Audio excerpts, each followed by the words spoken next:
Shabbat Shalom, family. Good to see you all here. Hope you're doing well. Well, we're in for another good one from Israelites Gathering, and I know you will enjoy this one. Shabbat Shalom to the family in the chat. All right, let me turn on. I'm going to turn. All right, there we go. All right, y'all. Hold on. Let me share my screen. All right, y'all. Please give me a one if you can see my screen.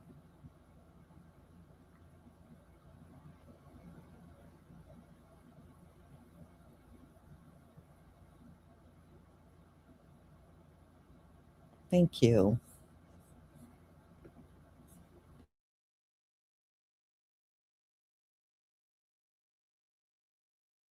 All right, shalom, shalom. Welcome to another one of our Bible studies with Israelite Gathering. Thank you everybody that sent us prayers and well wishing. I was a little bit under the weather, both my wife and I. My mom, everybody, my kids, everybody just be getting sick. So praise Yah. Yah is merciful. We've all are recovered pretty well and recovering well enough to just have only missed one class. So we're here today on the eve of one of the most wickedest pagan holidays of the year. And we got a great class for you. Again, we are Israelites Gathering. If you would like to get more information from us, you can go to our website at www.israelitesgathering.com. You can check out our books, our classes, our resources. Everything there is free and it's available for you. And if you haven't already, you can download our application for the cell phone. It's on Apple, on the iOS store. It's also on Android. So you can download that. It's free. You get access to all of our stuff as well. Today, the title of our class today is called Satan's Claws. Satan's Claws. And, before we get started, you got to know what a clause is.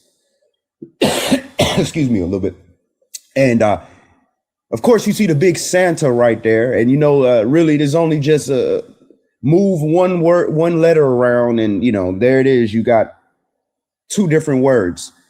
But if you haven't figured out, Santa and Satan is pretty much the same person. And what is Satan's claws? Well, what's a clause?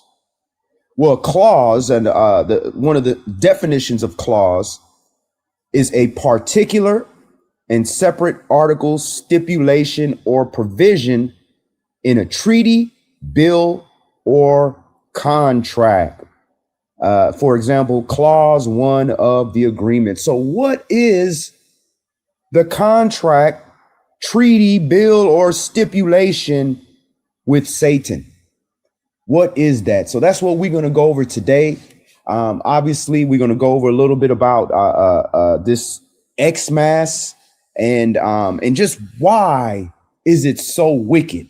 What is it? How could celebrating and getting with family and giving gifts and putting on having a jolly white man with a suit come around and tis the season. How could that be evil? How it feels so good. How could it be wicked? Well, that's what we're going to go over today, because Satan loves to pull at the heartstrings, and Satan is just adversary. That's all Satan means. That just means adverse to the truth, adverse to the word. So why is it so wicked? So a lot of us are going to be around our family members. A lot of us are set apart. We're separating ourselves, saying we're not going to deal with these things. But we have family out of town. family in town, family out of town, and they're going to be asking a lot of questions like, what happened? Why don't you deal with this? And, and it's hard. It's hard for us. I mean, I'm 15, almost 16 years in this, and it's still hard for me, because I want to be around my family. I love, to the celebrations, and I love to get gifts and all that type of stuff, but I have to set myself apart. I have to set my family apart, and I have to be able to explain to my kids. And, at one time, had explained to my mother and my father, all these things of why we are not participating in that. So that's what we're going to do today. And this is an open forum. So if anybody has any questions or comments, by all means, you can chime in and ask your questions or comments. Bear with me. I'm doing this from another remote location. So I have to go through like 5 different applications and stuff to try to get things proper. So just bear with me. I will be a little bit slower than I normally am today, but we're going to get through it. All right. So first thing I want to look at is, what are they really doing on this December 25th? All right. So let's take a look. This is what we want to look at with this December 25th, because they like to tell you that this was something to do with Christ. That's why they call it Christ Mass. Well, before that, it was Xmas. All right. December 25th, by the way, if you look that up, December 25th is a day where you have a lot of pagan idols and pagan entities. For some reason, their credited birthday is December 25th. And that is something that is very strange, but that's just what's going on. They just make it December 25th for whatever reason. All right, so what we have here, the ancient Romans celebrated the birthdays of the sun gods Mithra and Sol Invictus on December 25th. So what a coincidence. Mithra, by the way, is where that cross came from. The cross didn't come from Mashiach, Yahweh Shai, being hung from a cross, because the word that was in the New Testament was straos, which is not a cross. That's a stake. That's a pole. And if you want to know more realistic, the kind of suffering that your big brother Mashiach went through, go watch Shaka Zulu and see how the Romans dealt, how they hung people up on straos. It's a lot worse than being nailed to a Mithraism cross. All right. Now, Mithra, an Indo-European god of light and loyalty, whose cult was popular among Roman soldiers. Mithra was believed to have been born from a rock on the winter solstice, the shortest day of the year. All right. So they consider it the shortest day of the year. And they wrote it. Why would you call it the shortest day of the year? What they're not telling you is because at the end of winter, the night starts to get shorter every day until you break over into the day starts getting larger. So it starts getting less night till eventually the day becomes a little bit longer than the night. That's called the solstice. They call that the birth of the sun, S-U-N, not the birth of Yahweh Shai Mashiach. They were worshiping the birth of the sun because the sun was starting to grow. It was starting to get big. So that's what they were keeping. And then they have Sol Invictus. The Roman sun god, whose name translates to unconquered sun in Latin. The winter solstice marked the sun's rebirth after the fading of fall in winter. All right, so that is the real reason for the season, just so you understand what's really going on. All right, so I just wanted to cover that just as a little foundation, just as a little understanding of where we're at. And shalom to my big brother, Calvin Washington. Good to see you, my brother. I don't know if you in the States. Definitely get at me. I think you had gave me a call the other day. I just been sick, brother. I'm gonna get back with you, man. I hope you here somewhere in the States, brother. I know you are doing big things over there in Gambia. So shalom to your family, to your whole tribe, fam. All right, so I just wanted to give that breakdown real quick, just so we can understand what's really going on. And another one is Saturnalia. Saturnalia was the other festival that they used to keep right at the same time with the winter solstice, which was either the Greeks or the Romans, one of them that used to participate in that. And all of that was before you had the birth of Mashiach. Had nothing to do with the birth of Mashiach. All right, so what we're going to open up first, we're going to get into this Satan's clause. Because remember, I told you a clause is a particular and separate article, stipulation, or proviso in a treaty, bill, or contract. All right, so what is this contract with Satan? So we're going to see it. Everything we go through, understand Mashiach going to have to go through it first. So we're going to open up in Matthew chapter 4, and we're going to read 1 through 11. All right, so let's pull up the scripts. Let's do a new share. Matthew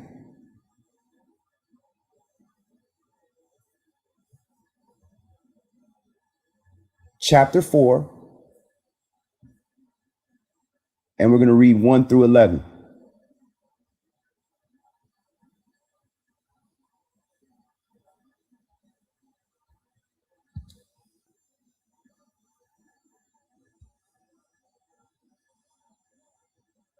All right, family. Like I said, just bear with me. I'm on a different platform in a different location, so I might be a little bit slower. I like to be real fluid where I do things, but I might be a little bit slower today. So just bear with me, y'all.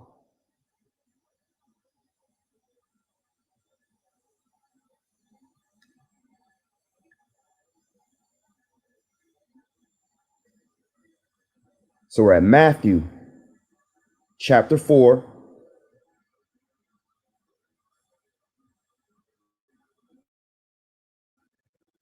We're going to read verses 1 through 11.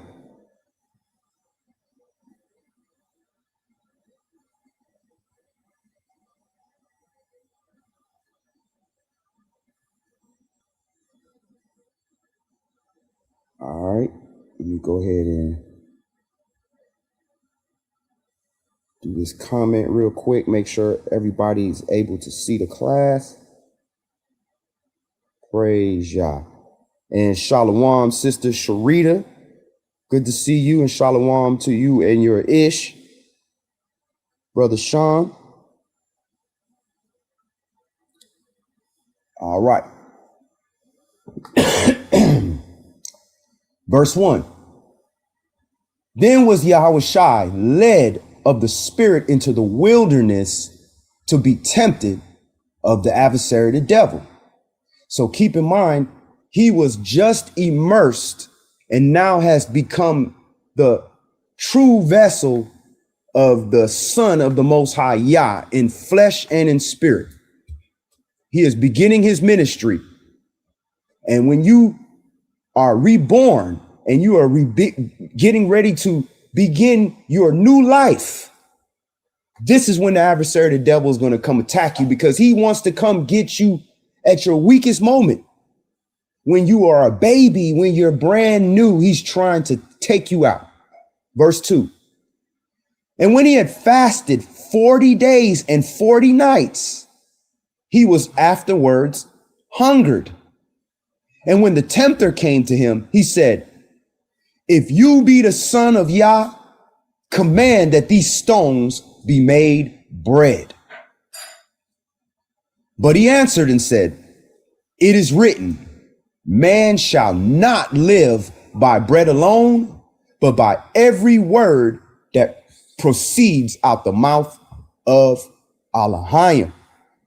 So the first thing the devil did was he tried to get him to forget all his hard work that he was suffering, where he was afflicting himself, fasting for a reason, for a spiritual reason. You think this brother's stomach didn't hurt? He wasn't a spirit just floating around. This was a man with flesh, with feelings, with emotions, with a stomach. And he was starving. The first thing the devil wants to do is to catch you in your weakness and get you to forget your spirituality, to satisfy a weak moment of the flesh. And Yahweh Shai didn't argue with him. He didn't negotiate with him.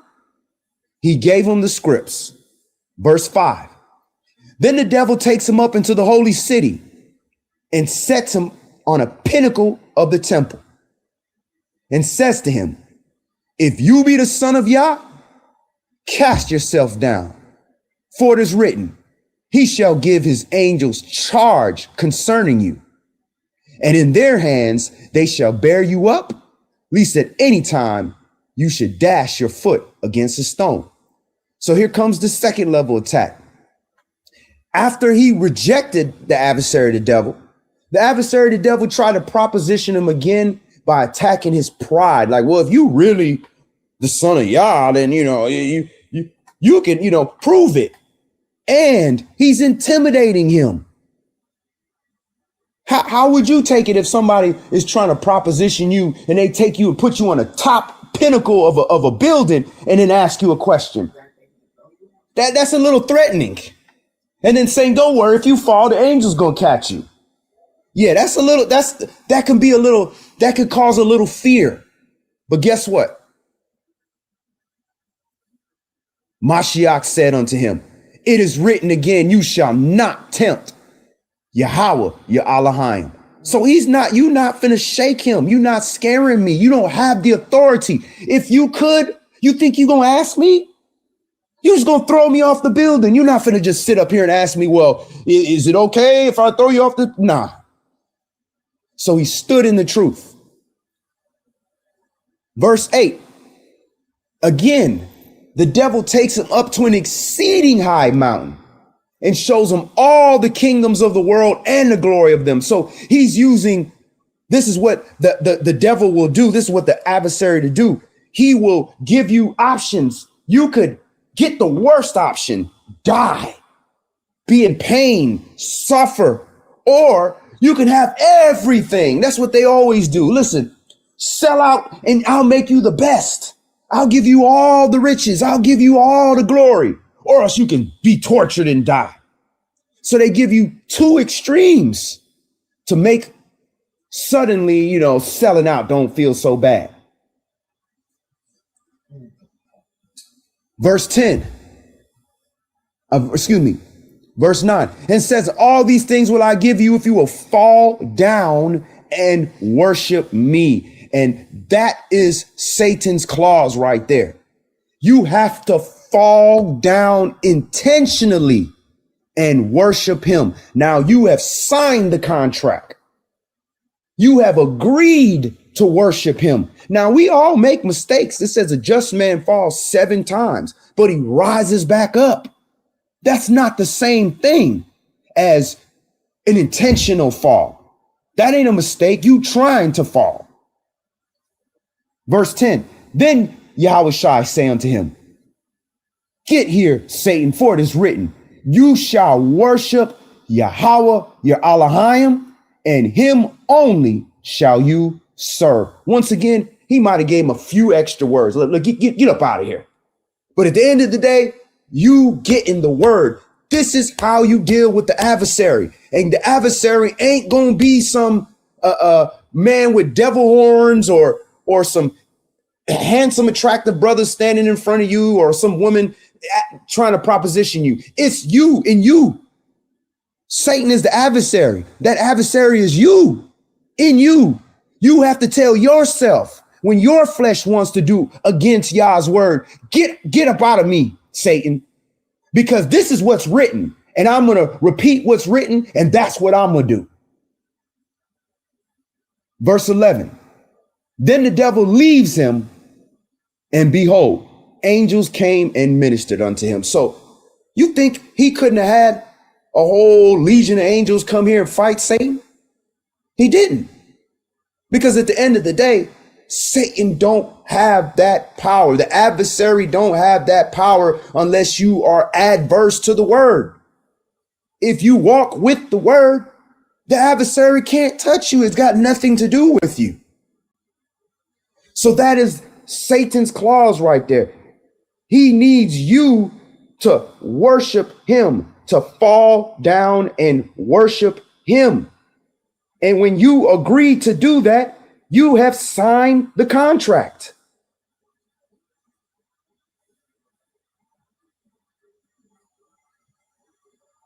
So let's move on. We want to look at something, and I'm going to show you why we can't deal with these pagan holidays. We just showed you 3 different pagan entities that are all associated with December 25th. All of them. Where did they get this from? Did you think these Romans just made this up? Nah, they were given this. We're going to go to the book of Jubilees. The book of Jubilees. All right. If you do not have access to the book of Jubilees, you can always go to our website, saveyourwordingyah.org, or you can go to israelitegathering.com and you can get access to any of these. All right, so we're going to go to the book of Jubilees, and we're going to go to chapter 15. And it's something important that we have to look at here.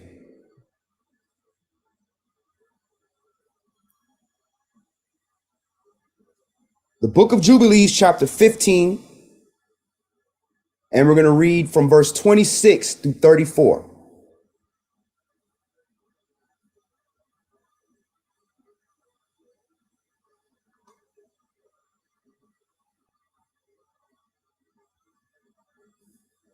Yobelum.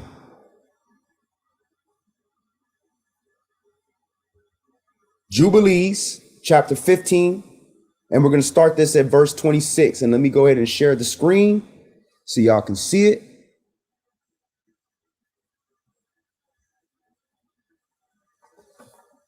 All right.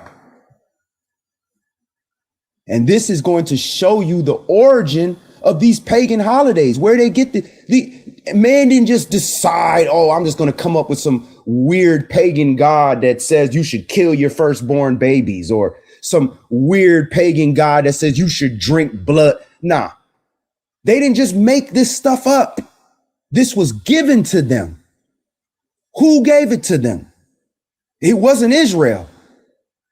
It wasn't Yah, but Yah allowed it. Yobelum, Jubilees chapter 15 and verse 26.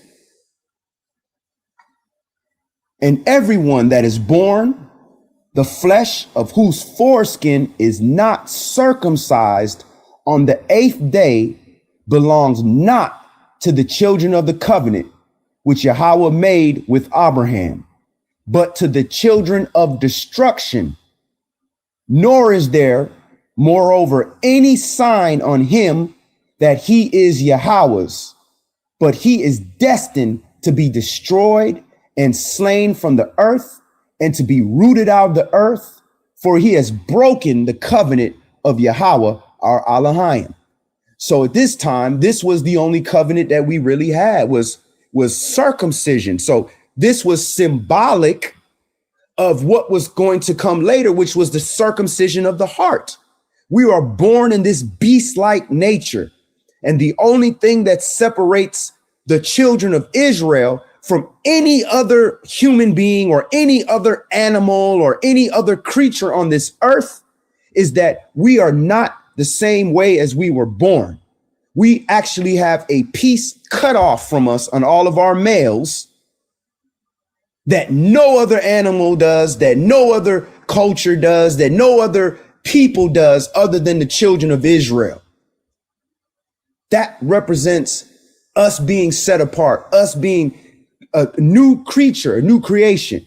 So that physical thing was representing the spiritual thing, which was the circumcision of the heart, which means, yes, every other human being, when they are angry, they want to hurt.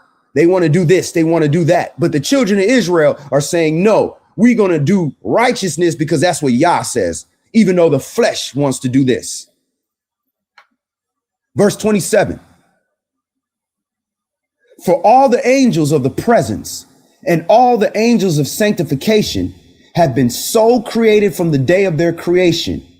And before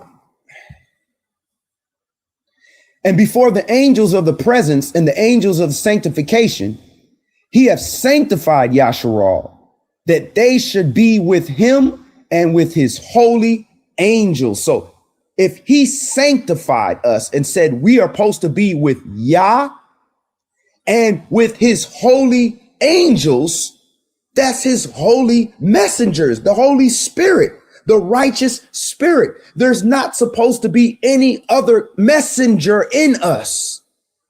Angel is a messenger. Holy is a Kodesh messenger, a set apart messenger. So an evil messenger is not supposed to be inside the children of Israel, which is unclean spirits and evil spirits. It's supposed to be only holy spirits. That's why when we take part in these pagan festivities, that's an evil angel. That's an evil messenger that is now with us. And he said, no, I sanctified you, Israel, the children of Yasharal. I said, no, nobody else gonna deal with y'all. That's why Yah so angry when we deal with these other spirits and these other pagan entities. Verse 28.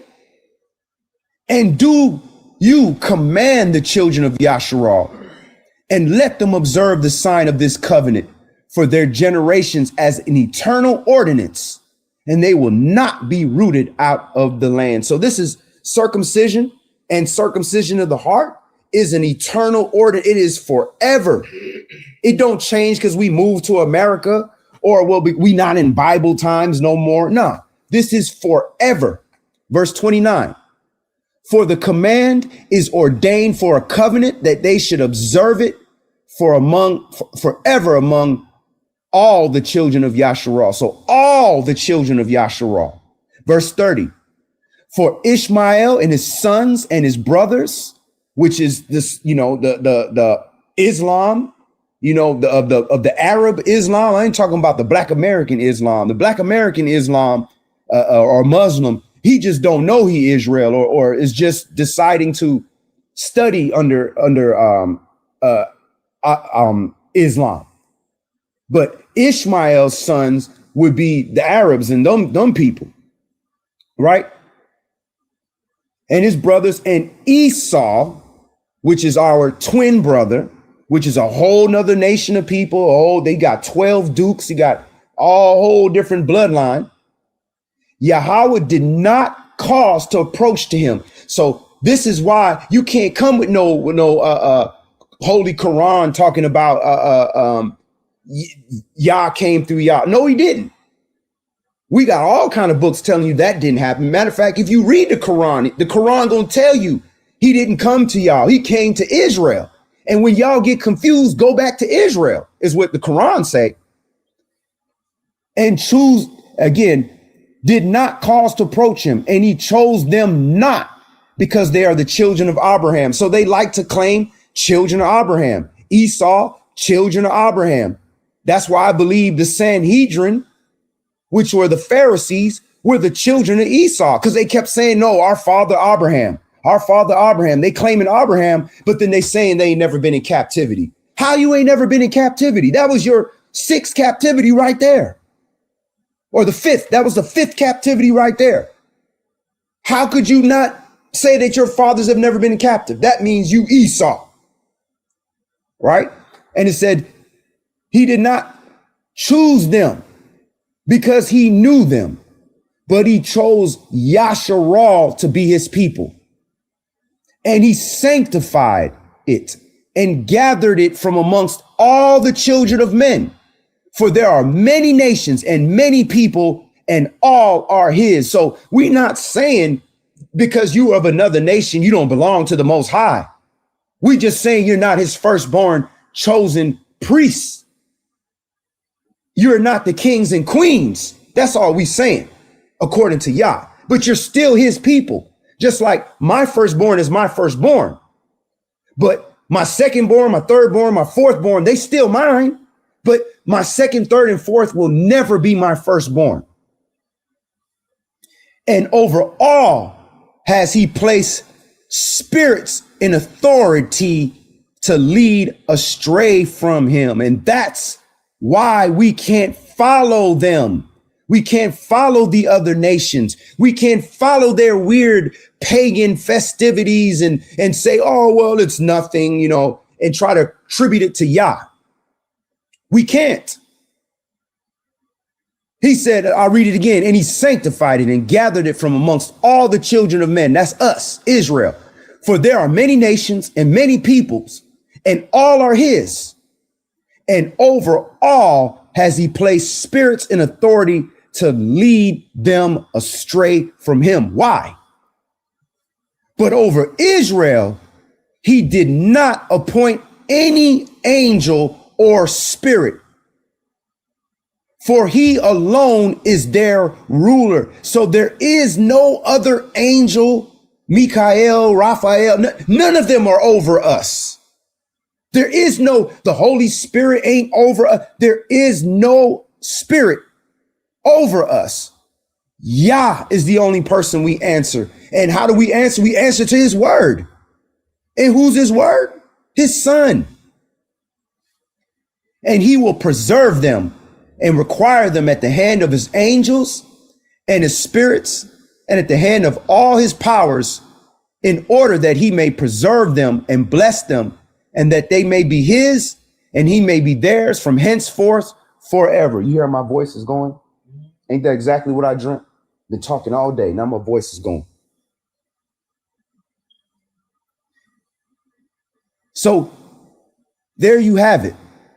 He literally allowed these other spirits to lead the other nations in weird directions so that he could keep us close to him and to keep them away from us so that we could be his forever. That's why he did these things. It's not for us to turn around and follow. And that's what we doing. We turn around and following with this Xmas and with all this stuff. You ain't seen Christmas or Xmas in the Bible. Look up Christmas. It ain't in the Bible. You don't see the word Christmas in the Bible or Xmas, but you're going to see similar pagan activities that were being conducted that are very similar to that we were being punished for taking part in. Verse 33, and now I announce unto you that the children of Yasharal will not keep truth to this ordinance. In other words, they gonna keep these pagan festivities. They gonna be uncircumcised in the heart, and some of us in the flesh. And they will not circumcise their sons according to all this law. For in the flesh of their circumcision, they will omit this circumcision of their sons, and all of them, sons of Beliar, will leave their sons uncircumcised as they were born. And there will be great wrath from Yahweh against the children of Yasharal. I don't know what you call what we going through. We've been seeing great wrath. So obviously this is true, because they have forsaken his covenant and turned aside from his word, and provoked and blasphemed in so as much as they do not observe the ordinance of this law. For they have treated their members like the Gentiles.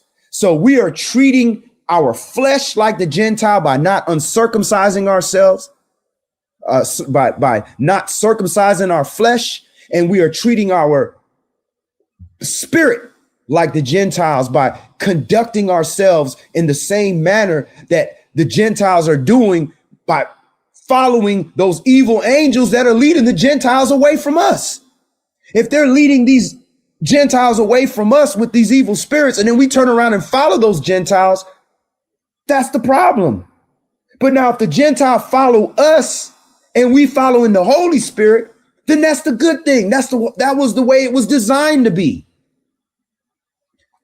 So that they may be removed and rooted out of the land, and there will no more pardon or forgiveness unto them, so that there should be forgiveness and pardon for all the sin of this internal error. So there you have it. This is not something we should be doing. We're not supposed to be dealing with these other evil angels.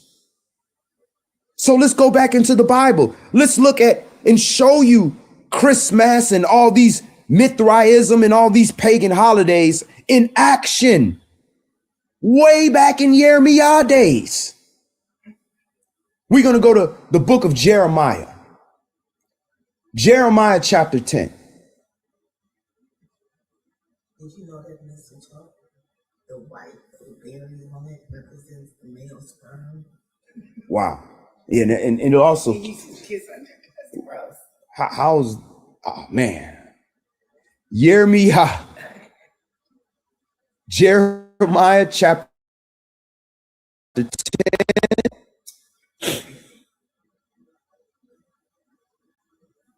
And go ahead and repeat that comment you just said. You got to speak a little louder because they ain't gonna be able to hear you.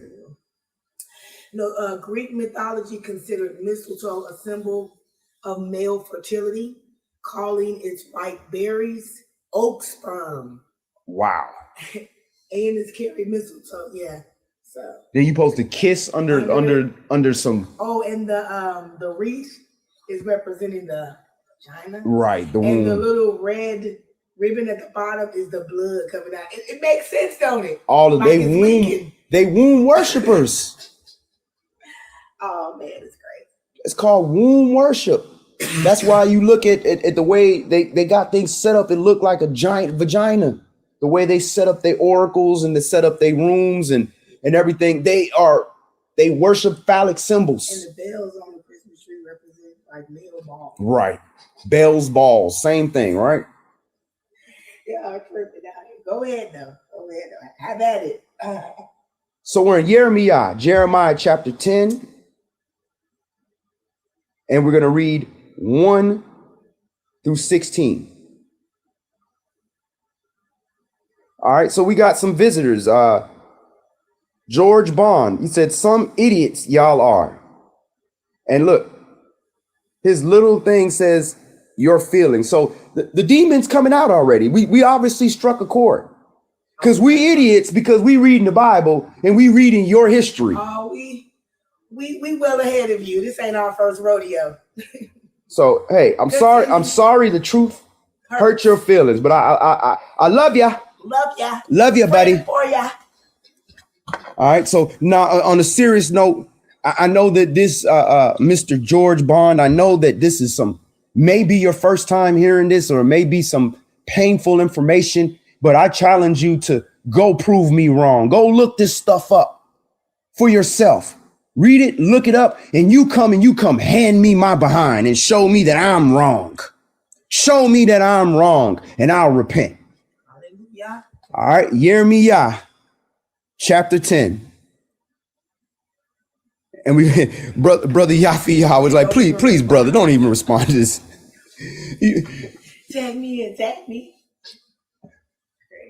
Hear you the word which Yahweh speaks unto you, O house of Yasharal. So, George Bond, I hope you're not Yasharal. Because if you are, it's even worse punishment for you, because that's who he talking to. Verse 2, thus says Yahweh, learn not the way of the heathen. So we not even supposed to learn this foolishness that they doing. We not even supposed to learn that they got a God that say you supposed to kill your child and burn them in fire. We ain't even supposed to know that. Because if we know it, we got to not want to do it. So learn not the way of the heathen and be not dismayed at the signs of heaven. So they're looking at the birth of the so-called sun and the stars and the solstice and all this stuff. We're not supposed to be dismayed. That's not be like, oh my God, the sun is growing. I better go worship because the day is longer than the night. No, we use that for a sign of times, seasons, appointed times. Not like, oh my goodness, I better go bow down and worship. No. The heathen are dismayed at them because they don't know any better. They had an evil angel that came to them and fed them that foolishness. You can't tell them it didn't happen because it did happen. Verse 3, for the customs of the people are vain. For one cuts a tree out of the forest, the work of the hands of the workman with the axe. What kind of tree are they cutting out the forest? Well, what kind of tree grows in the wintertime? An evergreen tree. Interesting. They deck it with silver and with gold. They fasten it with nails and with hammers that it moves not. That sounds like a Christmas tree. Very similar. And what do you do with the Christmas tree? You deck it with deck the hall with, I don't even want to sing that crap, right? They deck it with silver and with gold. They fasten it with nails and with hammers that it moves not. You gonna cut a Christmas tree down and it is just gonna stand up? Nah. You gotta put some nail, you gotta fix it to a base so it can stand up, because it can't stand up on its own. They are upright as the palm tree, but speak not. They must needs be born, which is carried, because they cannot go. Be not afraid of them, for they cannot do evil, neither also is in them to do good. So this here is not, when this was written, it was not talking about the Christmas tree. Okay, so I'm just going to clarify that. But it is metaphoric and it is parabolic of the Christmas tree, which eventually came. But this is talking about the Asherah poles. The Asherah poles were like for Asherah, the goddess of fertility. They would take, which is the same as Esther, which is the same as Easter, by the way. That's where Easter comes from. They would carve the poles and make all these different, designs, kind of like the Native Americans that had the so-called totem poles, right? Carved out of wood. And once they carved it out of wood, they would inlay it with gold and silver and all this stuff. And they would make it this holy thing. And this would be the god. And they would have to bow down to it. And if you didn't bow down to it, or you didn't do this or did that, something bad might happen. Or if you did bow, maybe you might have a good crop that year, or you might have children or something. But no, it's a piece of wood you carved out. That ain't going to decide nothing. So Jeremiah was telling his people who were copying these heathens, stop doing this foolishness. Their customs are vain. It's vanity. It's not going to last forever. It means nothing. Verse 6, for as much as there's none like unto you, O Yahweh, you are great, and your name is great in might. Who would not fear you, O King of nations? For to you does it appertain for as much as among all the wise men of the nations, and in all their kingdoms there is none like unto you. And I challenge you to this day, Mr. George Bond or whoever, any of you pagan worshipers, bring your God, bring him to the table. The God, even if your God is the Christian God, bring him to the table. Show me, produce your cause. Show me your God and show me how he gonna stand up to Yahweh, Elohim, the Allah of Abraham, Yashak, and Yaakov, the Elohim of Yasharah, and his son, Yahweh Shai Mashiach, also known as Christ, unfortunately known as Jesus Christ to some unlearned. Show me your God, tell me your past, present, current, and your future. You can't do it. You ain't gonna find it in Islam. You ain't gonna get it in Buddhism. You ain't gonna get it in any of that stuff. You can't do it. You can't get it from the Greeks. You ain't gonna get it from Nostradamus. You ain't gonna get it from Confucius. You ain't gonna get it from none of these people. Produce your cause.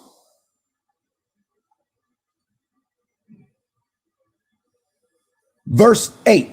But they all together brutish and foolish. The stock is a doctrine of vanities. Silver spread unto plates is brought from Spain, which is Tarshish, and gold from Euphaz, the work of the workman and of the hands of the founder. Blue and purple is their clothing. They are all work of cunning men. All your idols are made by a man. You can't make Yah. Verse 10. But Yahweh is the true Elohim. He is the living Elohim and an everlasting king. And at his wrath, the earth shall tremble and the nations shall not be able to abide in his indignation. And all those evil angels that was having y'all doing all that weird foolishness, they not going to last either. Because all of them going to burn up with the adversary, the devil. And all that weird doctrine going to burn up with the adversary, the devil. When it's thrown in the lake of fire with death and hell and the grave and all that is thrown into the lake of fire. Verse 11. Thus shall you say unto them, the alls that have not made the heavens and the earth, even they shall perish from the earth and from under these heavens. He hath made the earth by his power. He hath established the world by his wisdom and has stretched out the heavens by his discretion. When he utters his voice, there's a multitude of waters in the heavens. So it's telling you what's in the heavens. Waters. Space is water. It's telling you. And he caused the vapors to ascend from the ends of the earth. And why would vapor be coming from the ends of the earth? Because there's a firmament and then there's water. He makes lightnings with rain and brings forth the wind out of his treasures. Every man is brutish in his knowledge. Every founder is confounded by the graven image. For the molten image is falsehood, and there's no breath in him. You putting all your belief and all your stock. And let me say, let me just start real quick. I know it sounds real easy to talk like this because I don't do this anymore. I used to do that same foolishness. I was raised Catholic. I used to have a cross with a white man hanging on my neck all the way up until I was like 29.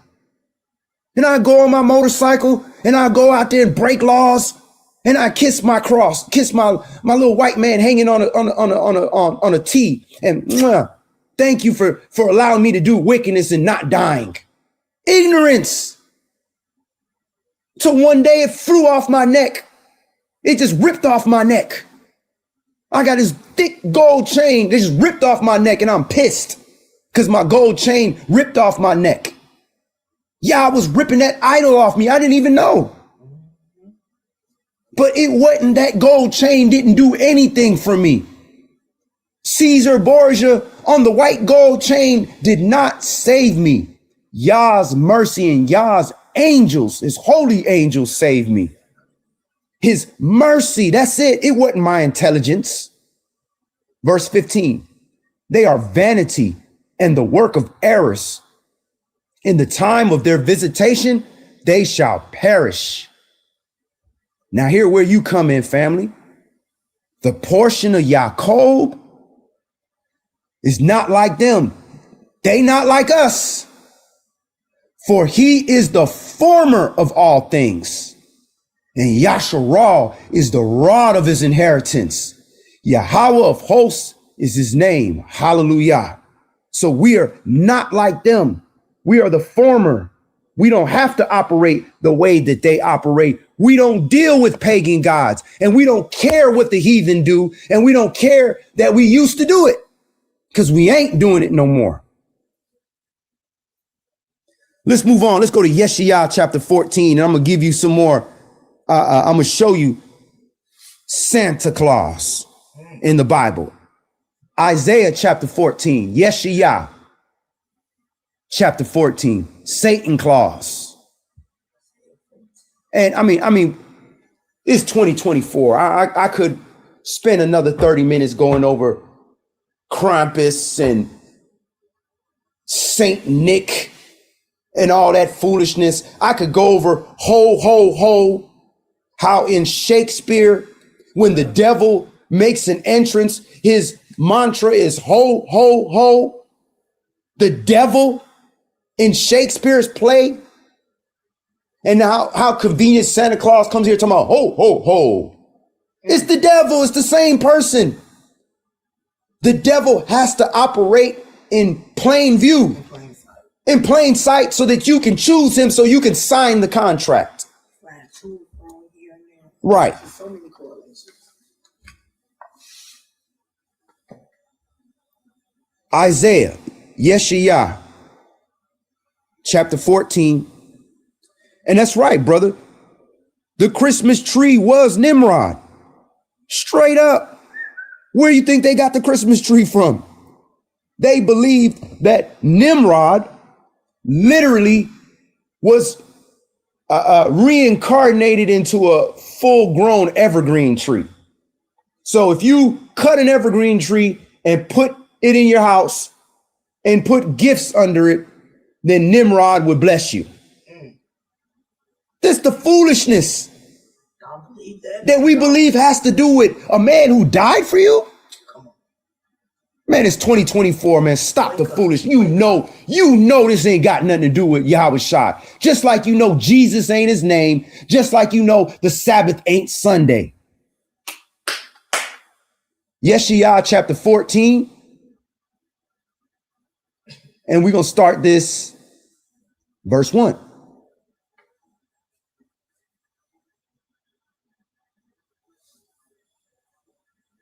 For Yahweh will have mercy on Jacob, and will yet choose Yasharal, and set them in their own land.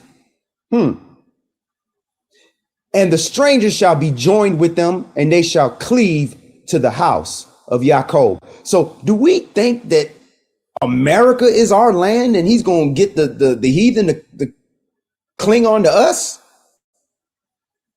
here? Does that make sense?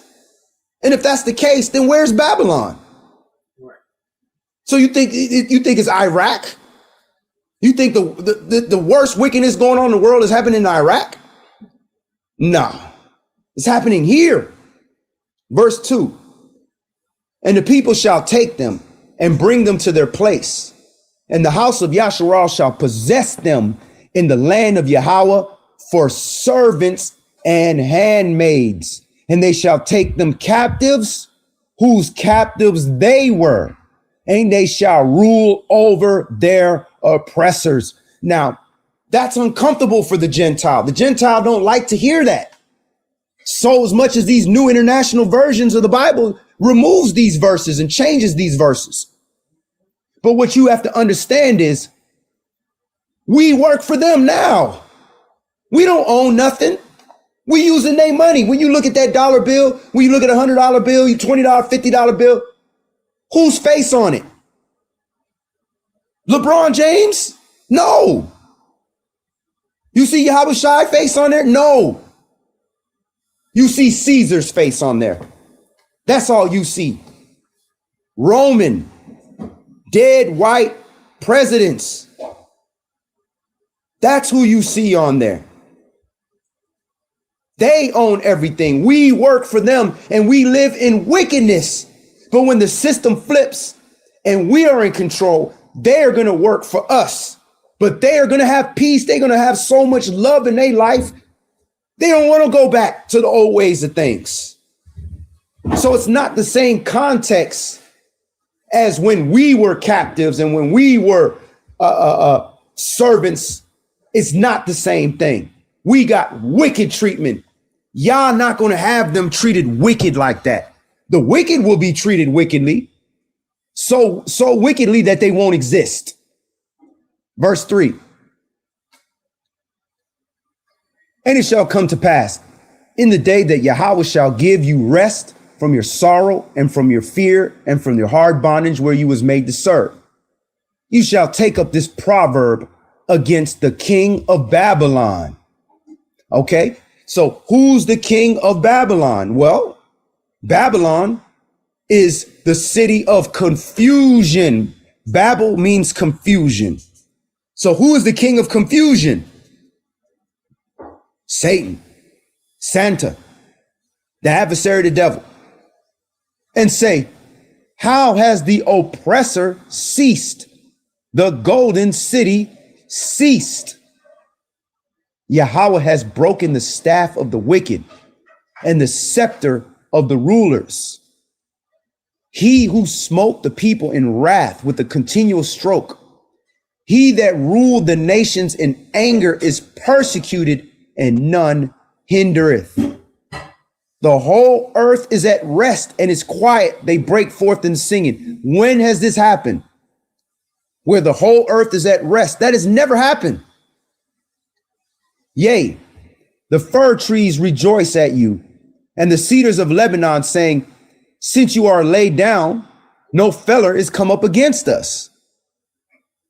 Hell from beneath is moved for you to meet you at your coming. It stirs up the dead for you, even all the chief ones of the earth. It has raised up from their thrones all the kings of the nations. And they shall speak and say unto you, are you also become weak as we? Are you become like unto us? So what this is prophesying here is the adversary, the devil, and for a spirit to be killed, it has to be changed into something that is mortal, that can be killed. You can't kill something that exists forever. It got to be changed into something that can be destroyed. So the devil has to select the vessel and be cast down into a vessel here on earth so that it can be punished and destroyed.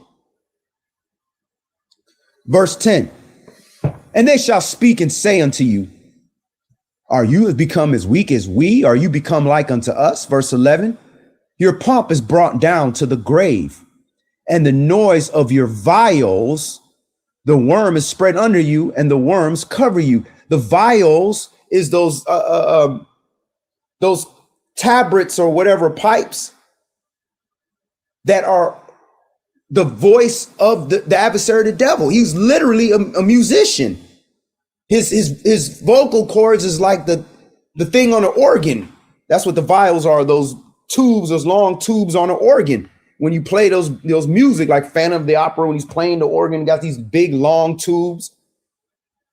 That's supposed to be the vocal cords of the adversary, the devil. He was the music minister. Verse 12. How are you fallen from heaven, O Lucifer, son of the morning? How are you cut down to the ground, which did weaken the nations? So here go Satan or Santa Claus. For you have said in your heart, I will ascend into heaven. I will exalt my throne above the stars of God. I will also sit upon the mount of the congregation in the sides of the north. I will ascend above the heights of the clouds. I will be like the Most High. So he want to be like the Most High. Remember, Satan's seat and authority was here. He has a seat here on earth. The same where the Antipas, the martyr, was killed. So the Most High, I will be like the Most High. Who that sound like? Flying around in the sky with some reindeers. He know if you've been good or bad. And if you've been real good, he gonna bless you with a gift. But if you've been bad, you're gonna get punished. Satan clause, trying to be like the Most High. The Most High know if you good or bad. How Satan clause know if you good or bad? How he know what's in your heart? He don't know that. He want to be like the Most High. Verse 15, yet you shall be brought down to the grave, to the sides of the pit. They that see you shall narrowly look upon you and consider you, saying, this is the man that made the earth to tremble, that did shake kingdoms, that made the world as a wilderness and destroyed the cities thereof, that opened not the house of his prisoners. All the kings of the nations, even all of them lie in glory, everyone in his own house. But you are cast out of your grave like an abominable branch.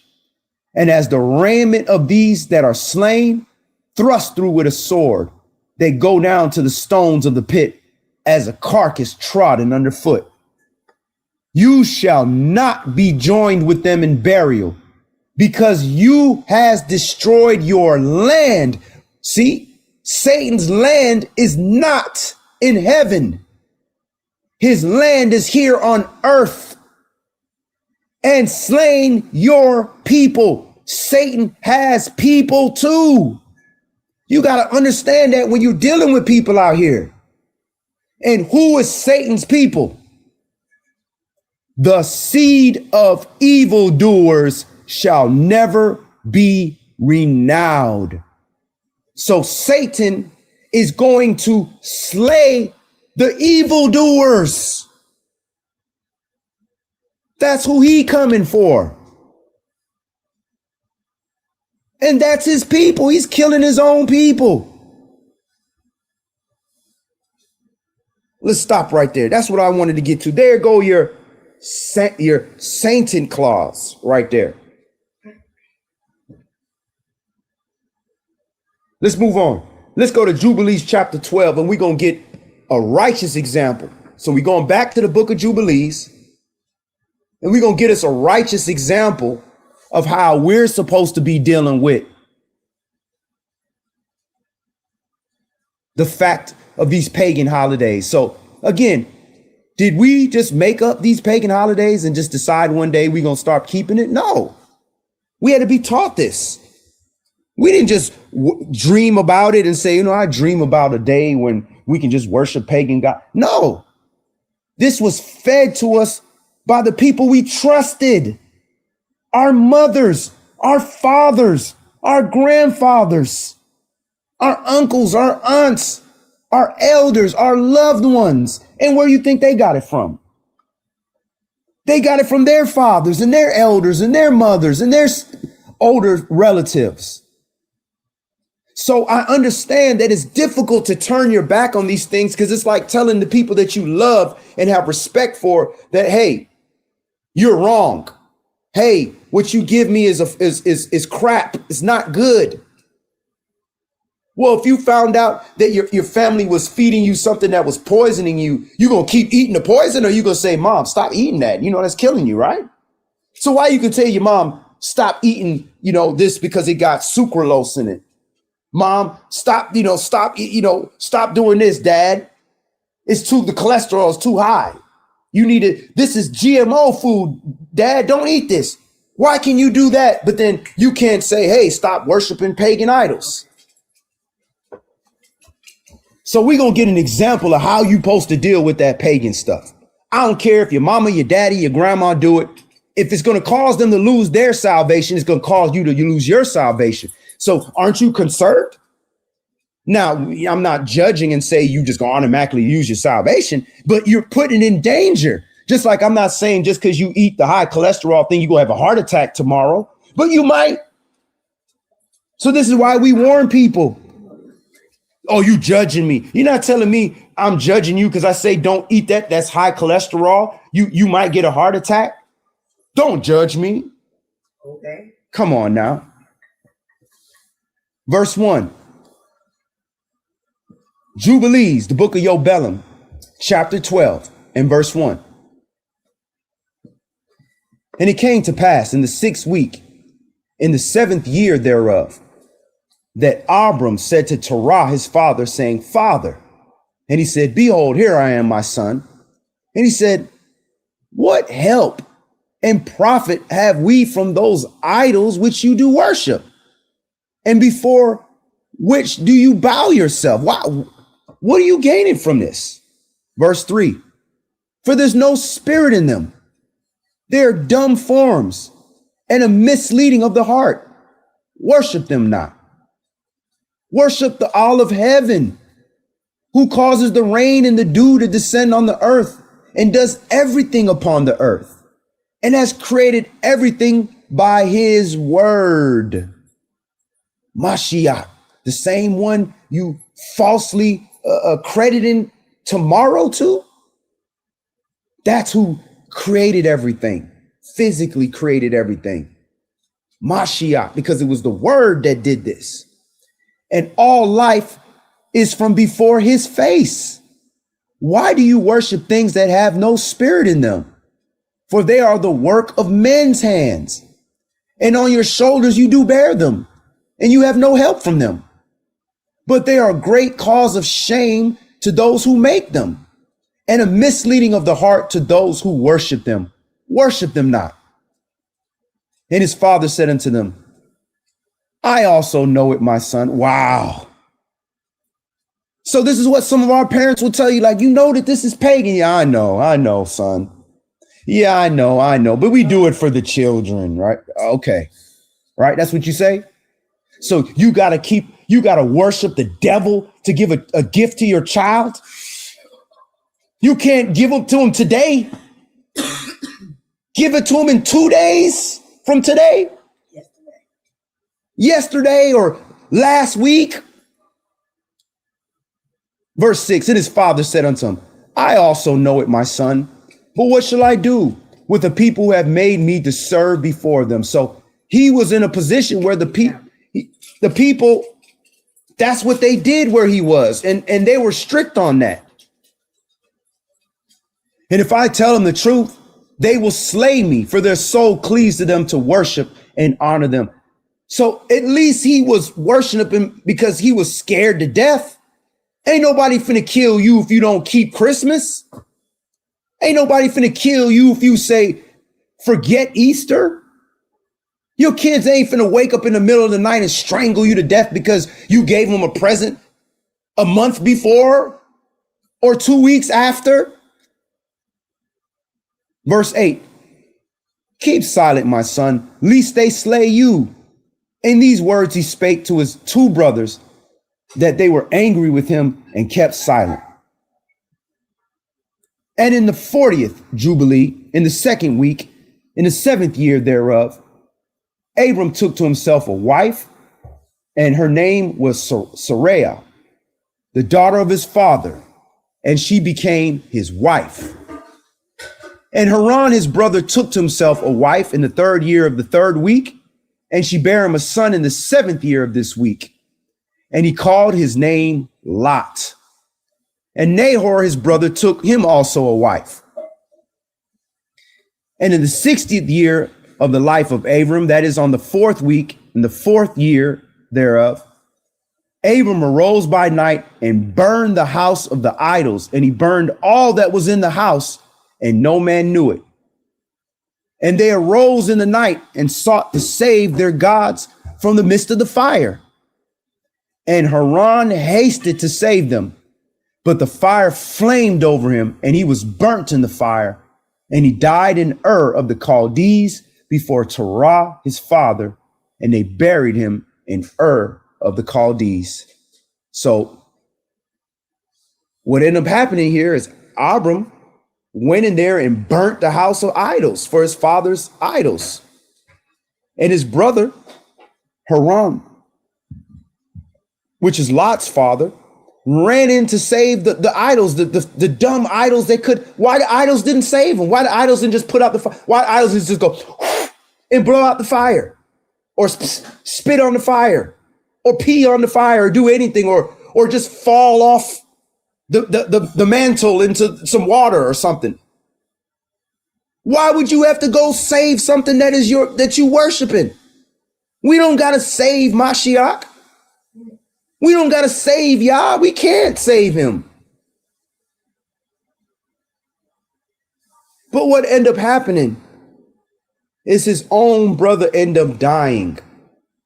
And what we got to understand is when we burn them idols in our lives, some of those relationships that we have with our carnal family members are going to get burnt. The old house that used to be your covering is going to get burnt because that's not your house no more. You in the house of Yah. You got a different temple.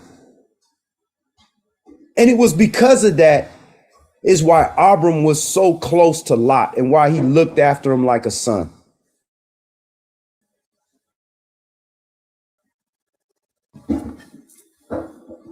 So that's what I wanted to share there. I just wanted us to see this is how you're supposed to deal with idols. You're supposed to burn them. You're not supposed to let an idol be around. You're supposed to burn it. It should have nothing to do with you. That's why when they come around me with that pagan stuff, I'm burning it. I'm not physically burning, I'm burning it with the word of truth. I'm going to set it on fire. And if it sets your old house on fire, so be it. If you die, so be it. But if you die,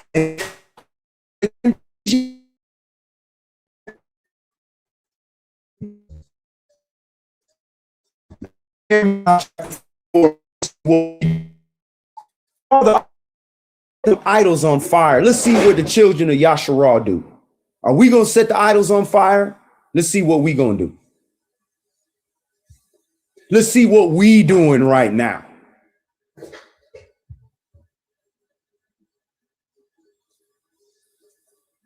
So we're going to the book of Jeremiah, chapter 44.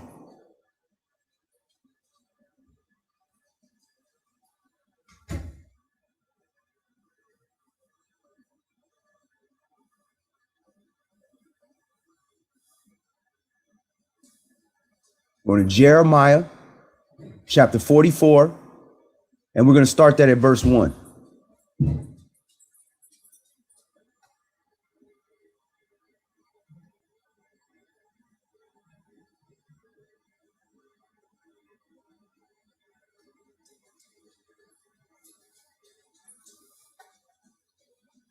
Verse 1.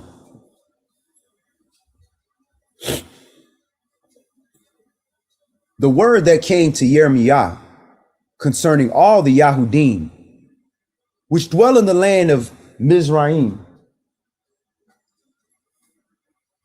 which dwell at Migdol, and at Tahaphanes, and at Noph, and in the country of Pathros, saying, so this is Egypt. All right. So this is very symbolic of where we at. Go look at your dollar bill. And what you going to see on there? A pyramid. What you going to see in the capital? An identical version of Egypt. Egypt meaning house of bondage. Verse 2. Thus says Yahweh of hosts, the Elohim of Yasharah. And you notice when he's saying thus, he's saying who he is. He's constantly saying the God of Israel. These people not worshiping the same God as you. If they not worshiping the God of Israel, the God of Yasharah, the Elohim of Yasharah, they not worshiping the same God as you. They worshiping an idol because there's only one worship that we can worship, which is the Elohim of Yasharah. We don't even worship Mashiach. We can't. We can only worship through him because he's the word. You have seen all the evil that I have brought upon Jerusalem and upon all the cities of Yahweh. And behold, this day they are a desolation and no man dwells therein. That sounds a lot like now. It's a desolation. We ain't there. They got a gay parade there now. It's just a bunch of wickedness. They selling our land and parting it out and blowing people up and all kind of foolishness. Verse 3, because of their wickedness, which they have committed to provoke me to anger, and that they went to burn incense and to serve other gods, whom they knew not, neither they nor your fathers. So we worshiping a whole new set of gods we didn't even know. Our forefathers ain't no Santa Claus. They ain't no Jesus Christ. They ain't know none of that. They knew Yahweh Shai, Mashiach, a Hebrew name. That's who Hebrews knew. And they knew Yahweh. All these new gods and all these new things that say, hey, Donald Trump and the dollar bill and all these new gods in our lives and yourself, because many of us have made ourselves God. Our ancestors didn't know that. Howbeit, I sent unto you all my servants, the prophets, rising early and sending them, saying, oh, do not this abominable thing that I hate. Yah hates. Why would you do something that your creator hates? If I have a hammer and I hate when the hammer flies off the handle and I can't fix it and it keeps doing it, what do you think is going to happen? It's going to get destroyed because I hate it. I hated doing that. But if you don't fear the God of Israel, you're going to keeping Christmas. You don't fear the God of Israel when you keeping Easter. You don't fear the God of Yasharal when you keeping Sunday worship and not the Sabbath. Now, if you want to worship on Sunday after you kept the Shabbat, ain't nothing wrong with that. You kept the Shabbat. But you going to make the first day the last day? Who else like to flip things in reverse? The adversary, the devil. He like to take the mirror image.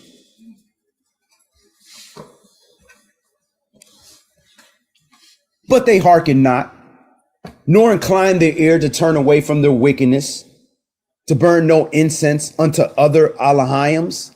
And they about to do it tomorrow. They about to burn all kind of incense and sing all kind of carols to the adversary, the devil, because that's what their forefathers did.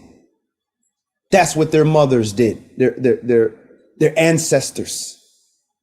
Knowing that it's pagan worship, knowing that the Most High don't like it. But guess what? You don't care. You know why you don't care? Because you don't fear him. If you don't know, you don't know. You're innocent. You know, Yah will send somebody to awaken you when it's Yah's timing. But when you know and you still do this, and that's why the devil allowed and created this internet, so you can have no excuse. The devil's sitting there, look at him. They know that it's me. They still doing it. So you're going to have to kill them too when you kill me, y'all. The great accuser, right? Verse 6. Wherefore my fury and my anger was poured forth and was kindled in the cities of Yahweh and in the streets of Jerusalem. And they are wasted and desolate as it is this day. And replace all the streets of Jerusalem and Judah and all that and make that you, the streets of Jerusalem. You wasted, you desolate. Why? Because you have no freedom. You the kings and queens and priests of the earth, and you ain't nothing. You have no freedom. You have no flag. You have no land. We have a quasi language.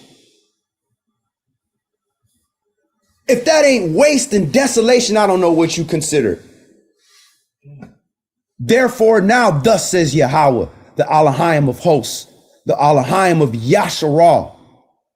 Why commit you this great evil against your own souls, your own body, to cut off from you man and woman, child and suckling out of Yahweh, to leave you none to remain?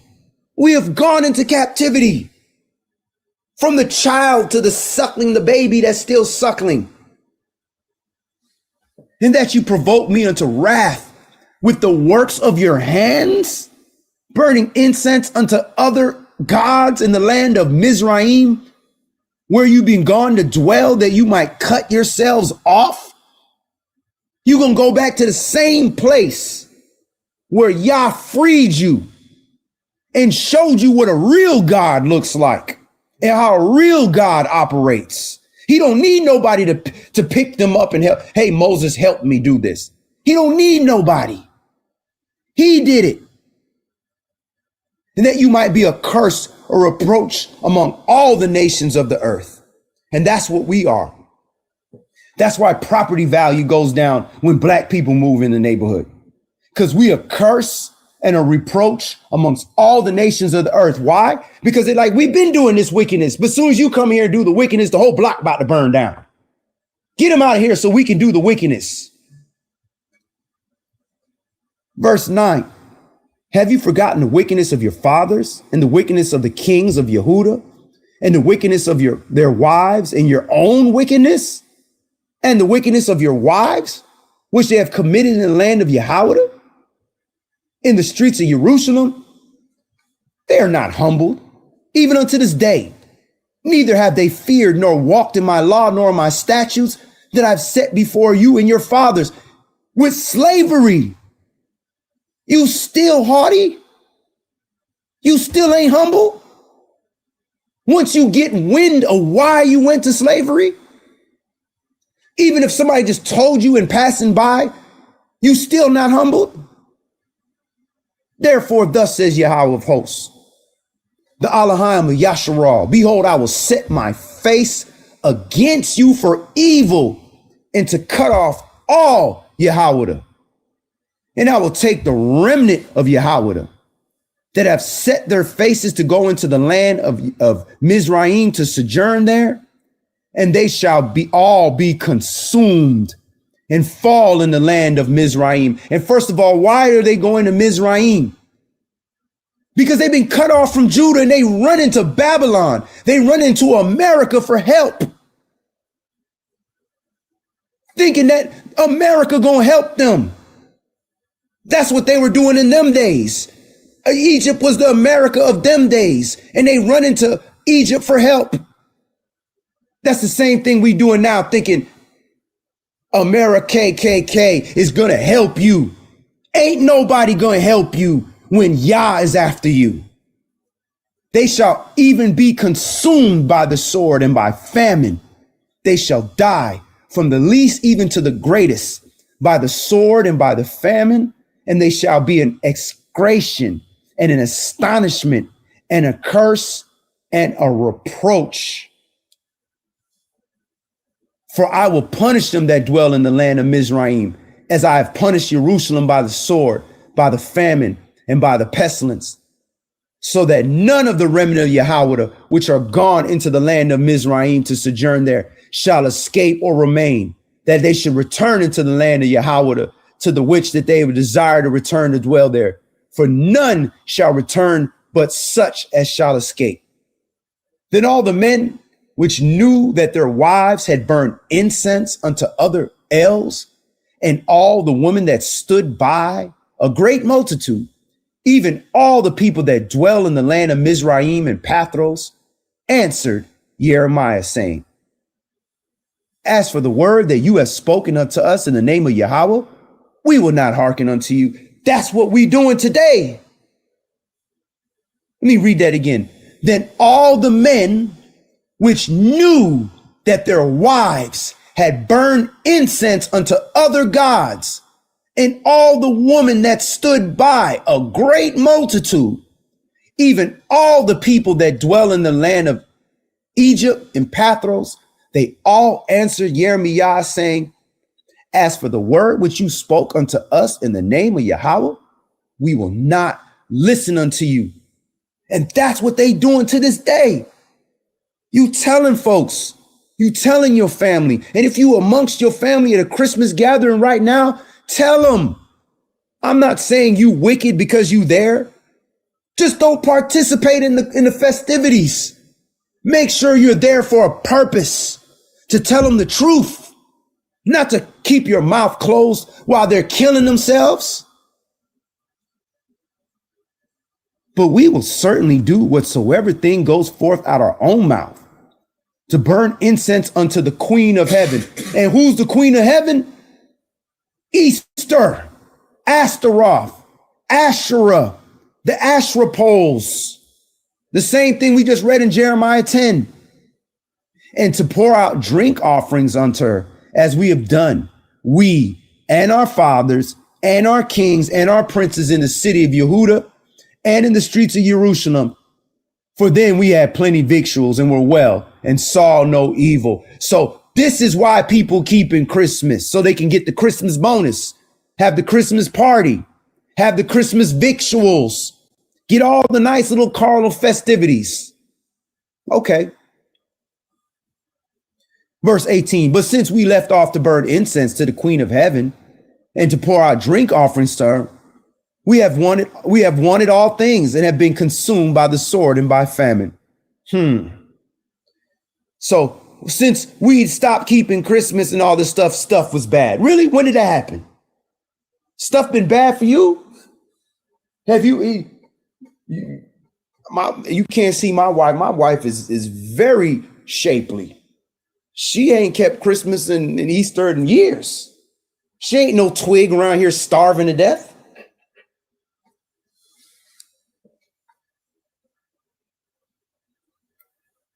And when we burned incense to the Queen of Heaven and poured out drink offerings unto her, did we make cakes to worship her and pour out drink offerings unto her without our men?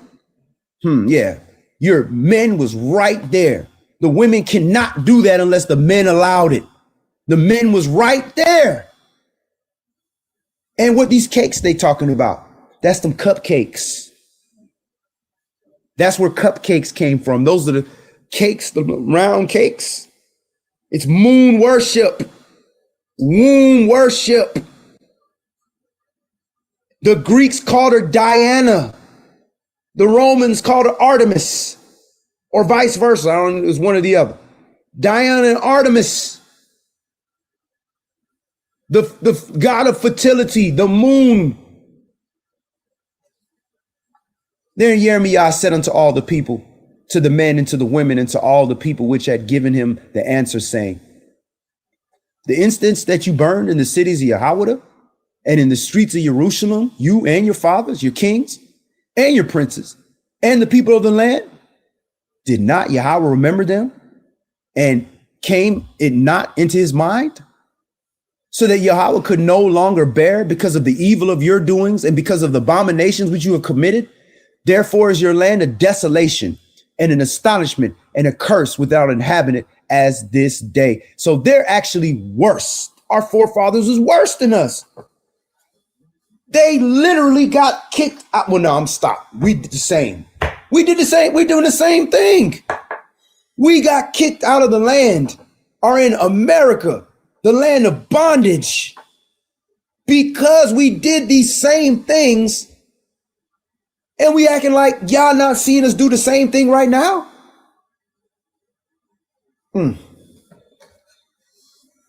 Because you have burned incense and because you have sinned against Yahweh and have not obeyed the voice of Yahweh, nor walked in his law, nor in his statutes, nor in his testimonies, therefore this evil has happened unto you as it is this day. So when they ask, why did slavery happen?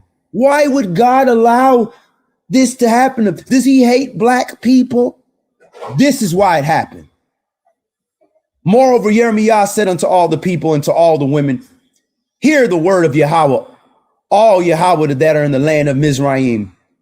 Thus says Yahweh of hosts, the Elohim of Yasharal, saying, you and your wives have both spoken with your mouths and fulfilled with your hands, saying, we will surely perform our vows that we have vowed, to burn incense to the Queen of Heaven and to pour out drink offerings unto her. You will surely accomplish your vows and surely perform your vows. And that's them Christmas cakes, them little round cakes and all that stuff. Same thing. Therefore, hear you the word of Yahweh, all Yahweh that dwell in the land of Mizraim.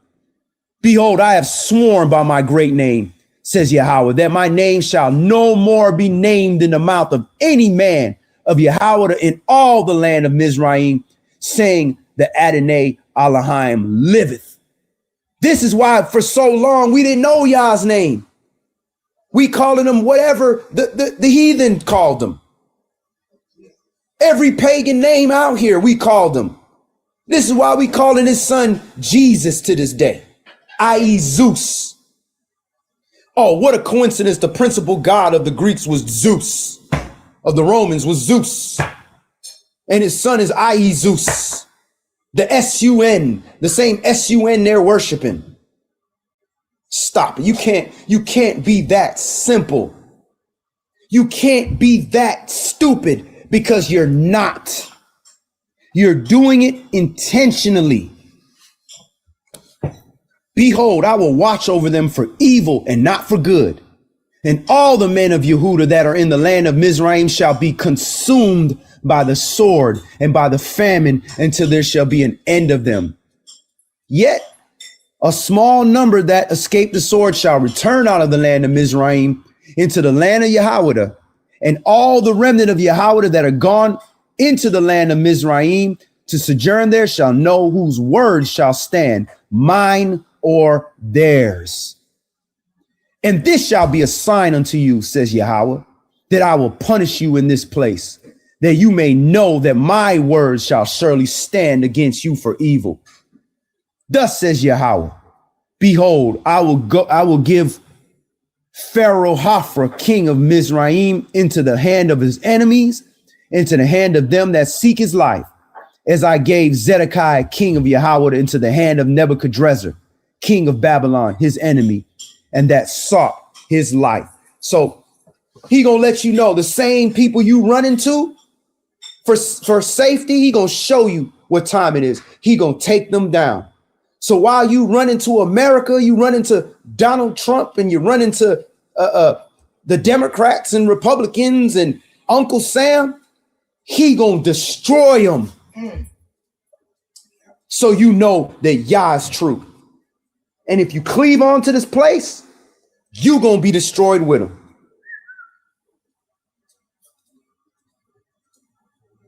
Now we're gonna get into the real birth of Christ.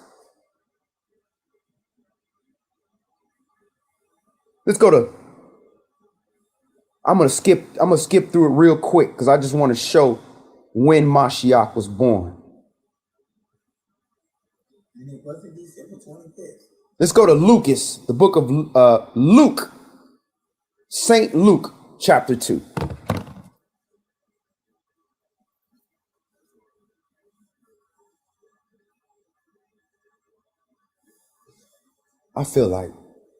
I literally feel like something is pushing me, like literally crushing my chest right now. Like something is trying to crush me right now. I'm like, is it this chain? No, I don't. It's weird. It's a weird feeling. Lucas chapter 2. I'm fine. It just feels like pressure, like gravity almost. Lucas chapter 2.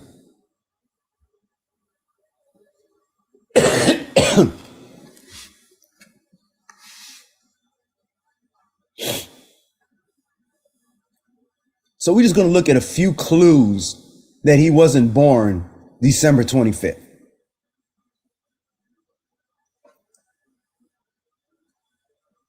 All right. Lucas chapter 2 and verse 1. And it came to pass in those days that there went out a decree from Caesar Augustus that all the world should be taxed. And this taxing was first made when Cyrenius was governor of Syria. And all went to be taxed, everyone into his own city.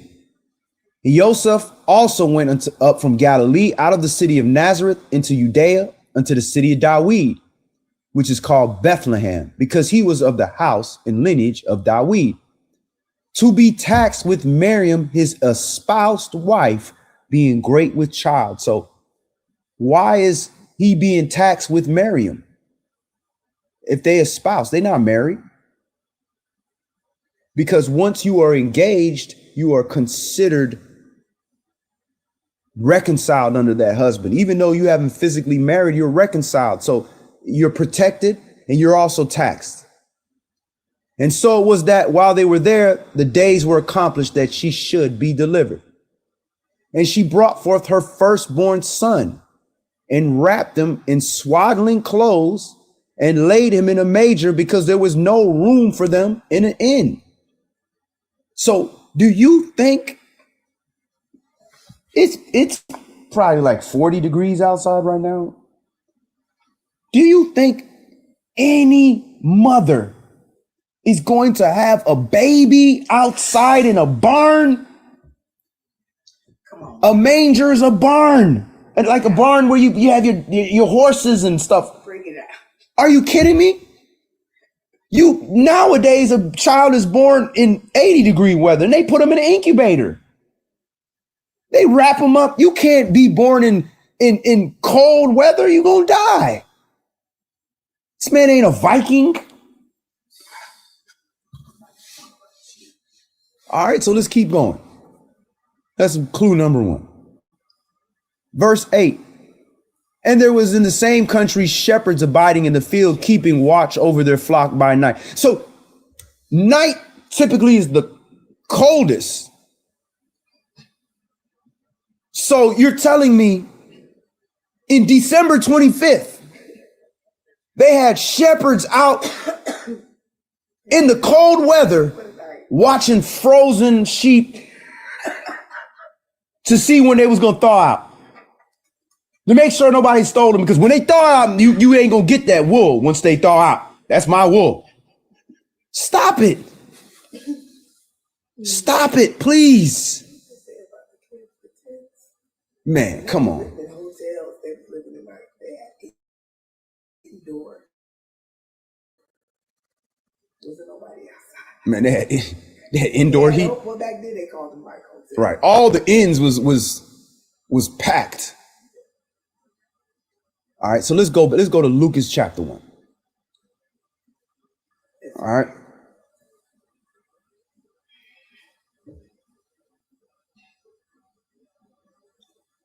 Lucas chapter 1 and verse 26. This is how you know the time frame when Mashiach was born.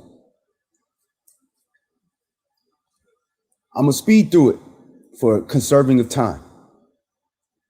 John the Baptist, Yohanan the Baptizer, is literally the older cousin of Christ, Yahushai Mashiach. He's 6 months older than Christ. Verse 26. Here it is. The conception, the immaculate conception of Mashiach, and we're given a date. Verse 26, this is how you know he could not be born December 25th. And in the 6th month, the angel Gabriel was sent from Elohim into a city of Galilee named Nazareth to a virgin espoused to a man whose name was Yosef of the house of David, and the virgin's name was Miriam. And the angel came in unto her and said unto her, Hail, you are highly favored. Yahweh is with you. Blessed are you among women.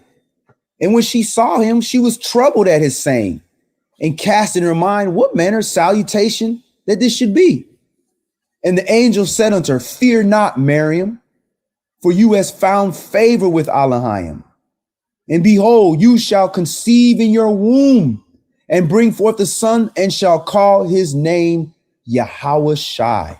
Now it says Jesus right there. I just want to click on that real quick, because I got a partner, I love him, one of my good brothers, And I be telling, he keep calling him Jesus. I like, bro, you know this man's name is not Jesus. He said, it says right there, his name is Jesus. I say, bro, stop it. G2494. You see that? Iesus. That ain't Jesus. Even in the Greek, it wasn't Jesus. Iesus. Iesus. Zeus. Of Hebrew origin, H3091. That is Yahashua, or Yahushai would be the Hebrew, the English Yahshua. Yahshua. Yahshua. There goes the false name. Yahweh would have been the first one. Yasha. None of that is Jesus. So this is 2024, about to be 2025. Bro, you know it ain't Jesus. All right? We ain't here to fight about the name Jesus. The facts are the facts. Verse 32. He shall be great and shall be called the Son of the Highest. And the Adonai and Yahweh Elohim shall give unto him the throne of his father Dawid. And he shall reign over the house of Jacob forever, and of his kingdom there shall be no end. Then said Miriam unto the angel, how shall this be, seeing I know not a man? And here go the foolishness. People saying, Yosef slept with that woman, and he's the father physically. No, he not. So you calling Miriam a liar? She said, I know not a man. So do you think she's just saying she never met a man before? She don't know who her father is. She don't have a brother. She never had an uncle, and she never knew. She was around women her whole life. Is that what you think she meant right here? Seeing I know not a man, I have not had sex. How can I be pregnant? And this is how you know she's talking about now. She was being inseminated by the Holy Spirit right then and there, because she knew I haven't had sex with nobody. You only going to say that if somebody's telling you you're pregnant. Verse 35. And the angel answered and said unto her, the Holy Spirit shall come upon you, and the power of the highest shall overshadow you. Therefore also that holy thing which shall be born of you shall be called the Son of Yah. And the Holy Ghost is the Spirit of truth. The Word is the Spirit of truth. And behold, your cousin Elizabeth, she has also conceived a son in her old age. And this is the 6th month with her, who is called barren. So that's how you know that John the Baptist is 6 months older than Mashiach. And when is this happening? Let's go back. And in the 6th month. All right, so I'm gonna stop right there. Let's do the math. I've never been a mathematic person. I need a calculator. But this math is pretty simple. How many months does it take to make a baby? Yeah, how many months does it take to fully gestate a baby? It takes 9 to 10 months. Technically, it's 10 months, but 9 months of pregnancy. Because 0 month ain't really a month, right? So it's about 10 months. So 6th month, we're going to start with Babylon months, right? So the 6th month in the Babylon calendar is what? June. So let's count this together. 9 months from June, or 10 months, whichever you want to do. I'm going to use my fingers because I'm not good at math. June is the first month, right? July is the first month of pregnancy will be July. July, August, September, October, November, December. That's 7 months. So you telling me a 7-month premature baby in Babylon months was born outside in a barn? And first of all, were they using a Babylon calendar at the time of Christ? No. So that's not that. So it don't work using a Babylon calendar. Let's try the Hebrew calendar. The 6th month in the Hebrew calendar is about around August. About August, July, August, say. You could say anywhere from July, August to September. So let's start from there. Let's just put right in between August. Between July and September will be August. Let's go ahead and count. Again, with our hands. Put your 2 hands up so we can count 9 months. September, October, November, December. So it was a 4 month. So he a tadpole. So he a tadpole. He a lima bean. Are you kidding me? He an elephant. Born a 4-month-old baby in Hebrew months. Because you know a 4-month fetus, not even a baby. A 4-month fetus was born. Stop it. Stop it. A 4-month fetus is not going to live. I don't care if he was born in on a tropical island, 100-degree weather. You're not going to survive at 4 months. The math does not add up. I don't care whether you use the Gregorian calendar for your months or use a Hebrew calendar or a Jewish, even if you use the Jewish calendar. It don't add up. It's impossible for him to be born on December 25th, whether you want to look at it from the story, what was going on at the time. We can look at the taxation. We can get deep. I'm not even going to go on to that. I'm just going to use stupid element. Little Mari could understand this. He just learned to count to 10 yesterday, matter of fact, day before yesterday. And he knew that this couldn't happen. But you full grown and you still believe he born on December 25th. Stop it. Stop it. And I guarantee if you believe this, you're not watching Israelite Gathering because you ain't trying to learn the truth. So let's get to the conclusion. Let's see what you should be keeping. Let's go to Yohanan, John chapter 10 for the conclusion. I'm sorry if this offended you. I'd much rather you be offended and have a better chance at attaining unto your salvation rather than being cool with you. I don't even know you. I can't even see you. I'm sorry. I got a lovely wife and I got 4 beautiful children and a wonderful assembly. I ain't begging for no friend. I mean, I'll beg for no friend. Yeah.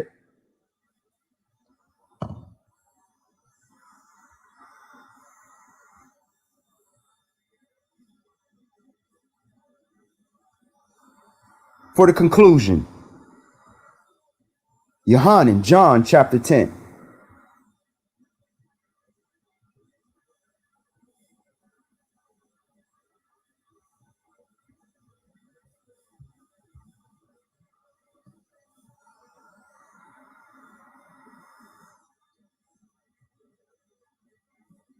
And let's go ahead and start this at verse 22.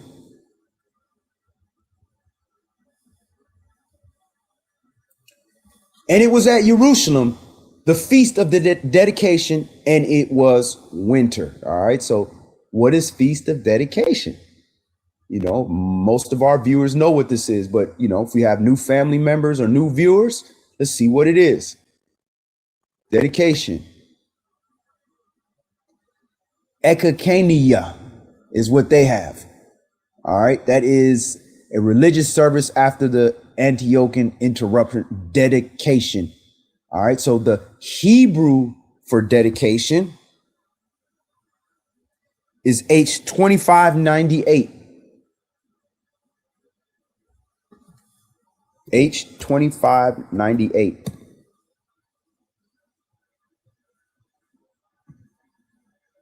Hanukkah. He was at Hanukkah. That's where the feast was that they were keeping. Hanukkah. That's what we are supposed to be keeping in this season. Hanukkah. Let's go back.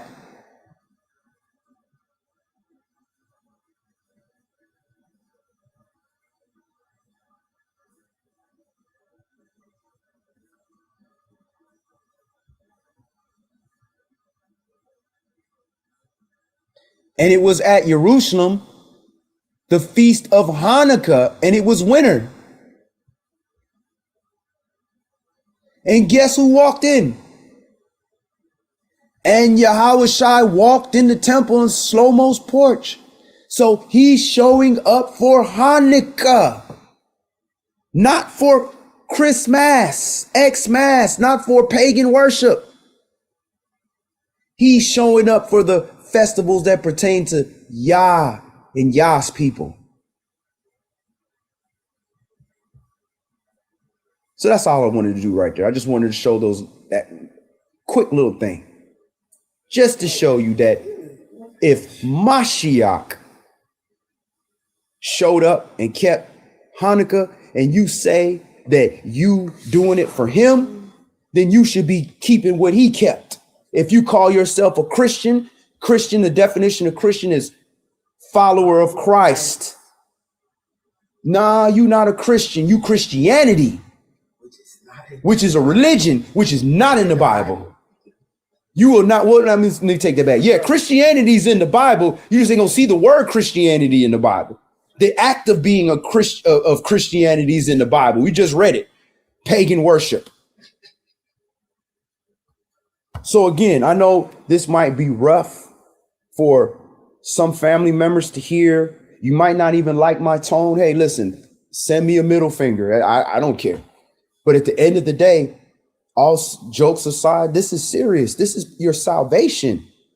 I don't choose whether you get salvation or not. If that was the case, I choose we all get salvation, especially my family and all my brothers and sisters and all the people that's on this class that's trying. But we don't have a say so. Yah has to say so. And Yah says, this is what is a smoke up his nose. This is what he don't like. So we can't do the things that anger him. If we do the things that anger him, we're going to get an angry response. And if you don't remember what the angry response is, go back to the class. Go back to we just read all the things that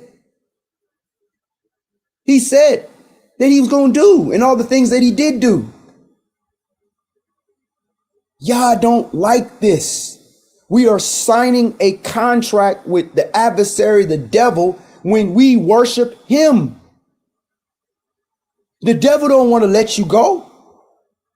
But Yah so merciful. He said, listen, just stop doing it. Find a way. I will lead you to repentance. I gave you something. I gave you Hanukkah. You got 8 days to give gifts out. It's not worth it.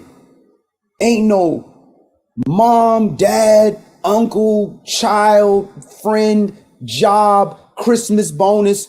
Ain't nothing worth eternal time without the Most High. Go ahead, sis. You guys. We got to start thinking about what is the real reason why we hold on to these holidays when we know they're not a part of our history. We know this. We did not come over on a slave ship with these practices. You're breaking generational curses because these lies are being passed down to your children.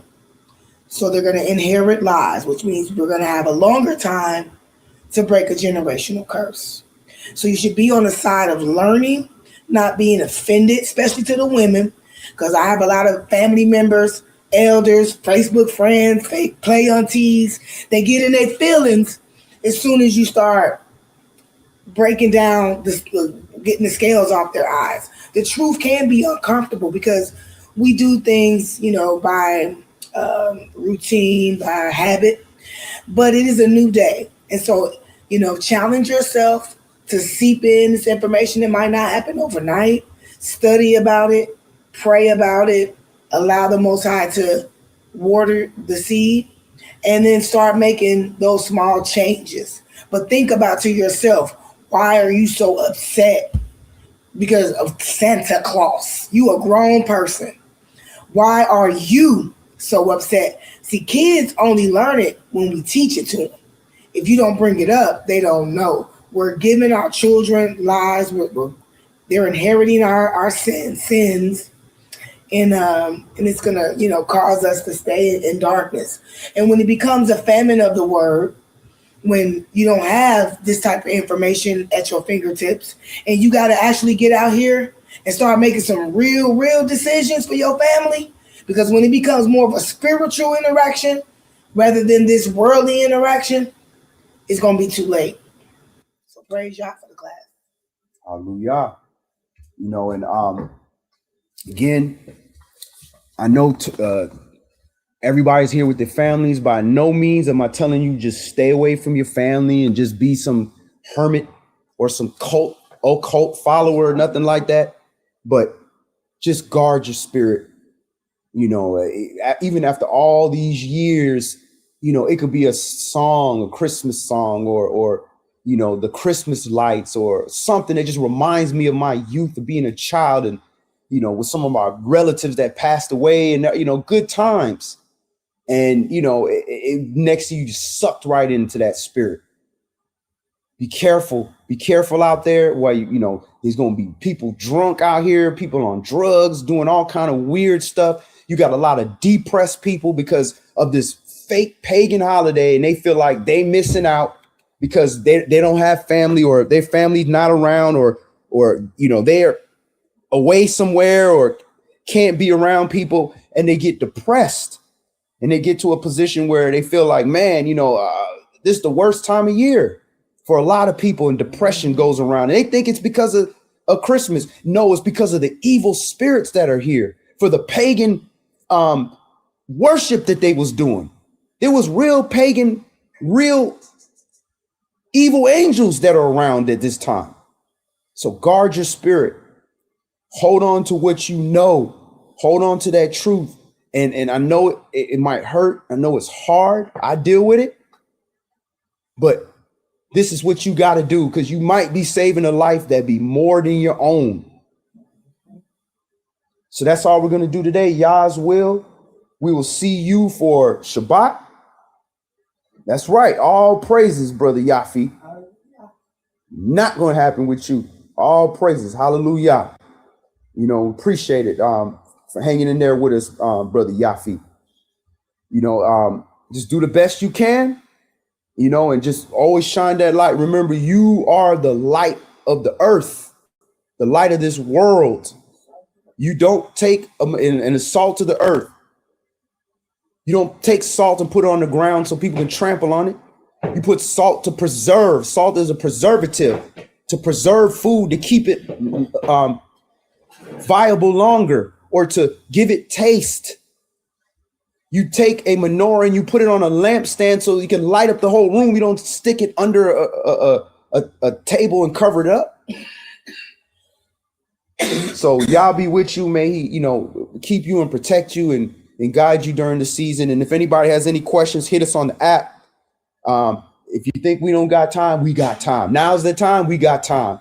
Anybody wanted to feel like we wrong or whatever, hey, come holler at us. We here. We got that time.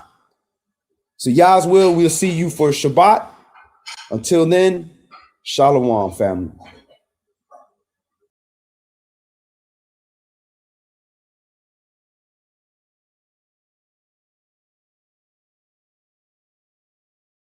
All right, y'all. Thank you. And Katie, it's good to see you. Please keep Katie in your prayer. He took a nasty fall and he's still healing. So I will continue to pray for your speedy recovery, but it's good to see you here. And everybody, thank you for being here. And as always, we'll do this again next week. And y'all keep your head up, stay prayed up, because we are in those uncharted waters and we are in some very volatile times, especially among these Gentiles.